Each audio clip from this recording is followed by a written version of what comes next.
Third जो topic है भारत के अतीत की झांकी। ठीक है, तो पंडित जवाहरलाल नेहरू जी बताते हैं कि बीते सालों में उनका यह प्रयास रहा है कि वे भारत को समझें और उसके प्रति अपनी प्रतिक्रिया का विश्लेषण करें।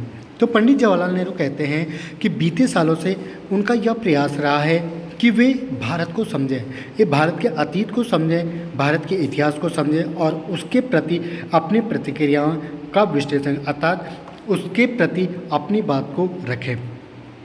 उनके मन में प्रश्न उठते हैं कि आखिरकार भारत क्या है। उनके मन में सबसे पहला प्रश्न ये उठता है कि भारत आखिरकार क्या है। यह भूतकाल की किन विशेषताओं का प्रतिनिधित्व करता था कि भारत भूतकाल में यानी कि भूतकाल में होता है पास्ट में किस तरह की किन विशेषताओं का वो क्या करता था, प्रतिनिधित्व करता था। उसने अपनी प्राचीन शक्तियों को कैसे खोजा, जो उनकी प्राचीन यानी पुरानी शक्तियाँ थी, उन शक्तियों को उन्होंने किस तरीके से खो दिया। तो वो कहते हैं भारत उनके खून में रचा बसा था। उन्होंने भारत को एक आलोचक की दृष्टि से देखना क्या कर दिया था, शुरू कर दिया था। आलोचक मीन्स होता है कि वो उस चीज़ के बारे में सोचते थे और उस चीज़ के बारे में वो जानना चाहते थे। उनके मन में तरह तरह की शंकाएँ उठ रही थी। ये विशेष तत्व को जानना चाहते थे कि आखिरकार ऐसा क्या हुआ कि भारत की जो शक्ति थी वो शक्ति धीरे धीरे क्या होती चली गई, खोती चली गई। लेखक भारत के उत्तर पश्चिम में स्थित सिंधु घाटी के मोहनजोदड़ो के एक टीले पर खड़ा था। ठीक है, तो इसके लिए लेखक उत्तर पश्चिम के में स्थित सिंधु घाटी में मोहनजोदड़ो के एक टीले पर खड़ा हुआ था।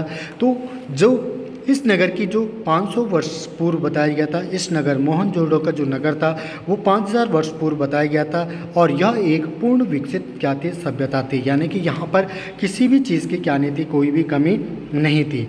इसका ठेठ भारतीयपन हमारी आधुनिक सभ्यता का आधार है। भारत ने फारस, मिस्र, ग्रीस, चीन, अरब, मध्य एशिया तथा भूमध्य सागर के लोगों को प्रभावित किया तथा स्वयं भी उनसे प्रभावित हुए।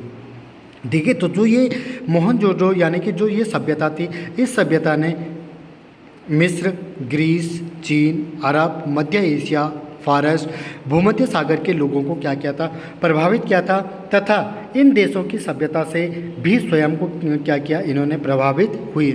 नेहरू जी ने चीन और पश्चिमी एशिया से आए पराक्रमी यात्रियों की यात्राओं का दास्तान को पढ़ा और समझा। तो पंडित जब उस समय में अतीत में चीन और पश्चिमी एशिया से जितने भी यात्री यहाँ पर आए थे यात्रा करने के लिए, तब इन्होंने इनकी दास्तान को पढ़ा और उनके बारे में समझा, जिससे कि भारत के अतीत के बारे में हम क्या कर सके, समझ सके। पहाड़ों के प्रति विशेषकर कश्मीर के प्रति उनका क्या था, विशेष लगाव था। वो तो पंडित जवाहरलाल नेहरू ये कहते हैं कि मुझे पहाड़ों ने भी अपनी ओर क्या किया था, आकर्षित किया था। खासकर कश्मीर ने मुझे अपनी ओर क्या किया था, खींचा था।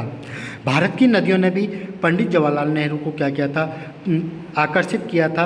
यमुना नदी के किनारे अनेक जो पुरानी दंत कथाएँ थी, नाटक थे, उनका क्या देखा उन्होंने कि जो यमुना नदी के तट के किनारे जो गांव थे वो वहाँ पर दंत कथाएँ क्या होती थी, प्रकाशित लोग लिखा करते थे और अपनी दिनचर्या में क्या करते थे, उतारते थे। इंडस या सिंधु के नाम पर हमारे देश का नाम इंडिया और हिंदुस्तान पड़ा था। जो सिंधु नदी थी, सिंधु नदी को दूसरे शब्दों में हम इंडस भी कहते हैं और इसी के नाम पर हमारे देश का नाम इंडिया अर्थात हिंदुस्तान पड़ा था। भारत की नदी गंगा ने भारत के हृदय पर राज किया था। प्राचीन समय से ही गंगा भारत की पवित्र नदी मानी जाती है। प्राचीन काल से लेकर आधुनिक युग तक गंगा की गाथा भारत की सभ्यता और संस्कृति की कहानी कहती है। ठीक है, तो प्राचीन काल से ही जो भारत की सभ्यता थी, संस्कृति थी, इसकी कहानी गंगा, चाहे आप वेद पुराण पढ़ लो, उसमें भी गंगा नदी को पवित्र माना जाता है। नेहरू जी बताते हैं कि उन्होंने भारत के पुराने स्मारकों, पुरानी मूर्तियों, अजंता और एलोरा एलिफेंटा की गुफाओं को देखा। तो नेहरू जी कहते हैं कि जो भारत के पुराने स्मारक थे, मैं वहाँ गया, वहाँ उन पुराने स्मारकों, पुरानी मूर्तियों, अजंता और एलोरा की जो गुफाएं थी उनको देखा। तो वहाँ पर मैंने भारतीय संस्कृति को समझने का क्या किया था, प्रयास किया था। 1300 साल पहले चीनी यात्रियों की यात्राओं के वर्णन ने उन्हें अतीत में देखने की दृष्टि प्रदान की और उन्हें सच्चाई का बोध होने लगा। तो जो 1300 साल पहले जो चीनी यात्री थी भारत पर यात्रा करने के लिए आते थे, जब चीनी यात्रियों ने अपनी पुस्तक लिखी तो उन पुस्तकों को पढ़कर पंडित जवाहरलाल नेहरू ने भारत के अतीत की सच्चाई को जानने का क्या किया, प्रयास किया। अशोक के पाषाण स्तंभ शिलालेखों के माध्यम से एक ऐसे आदमी के बारे में बताते थे कि वह एक महान सम्राट था। तो अशोक के बारे में जो शिलालेख थे, पाषाण स्तंभ थे, उन चीज़ों के बारे में, अशोक के बारे में उन्होंने क्या किया, जानने का प्रयास किया। इस तरह भारत के इतिहास की लंबी झांकी लेखक के सामने स्पष्ट होती जा रही थी। तो जब लेखक कश्मीर से लेके हिमालय की ऊंची ऊंची चोटियों को देखा, उसके बारे में जाना, कश्मीर के बारे में जाना, ठीक है, गंगा नदी के बारे में जाना, ठीक है, पुरानी स्मारकों, अजंता एलोरा की गुफाओं को देखा, ठीक है, चीनी यात्रियों की पुस्तकों को पढ़ा, तो धीरे धीरे पंडित जवाहरलाल नेहरू ने भारत के इतिहास को जानने की क्या हुई, जिज्ञासा हुई, और वे भारत के इतिहास को क्या करने लग गए थे, समझने लग गए थे। तो ये था सेकंड वीडियो।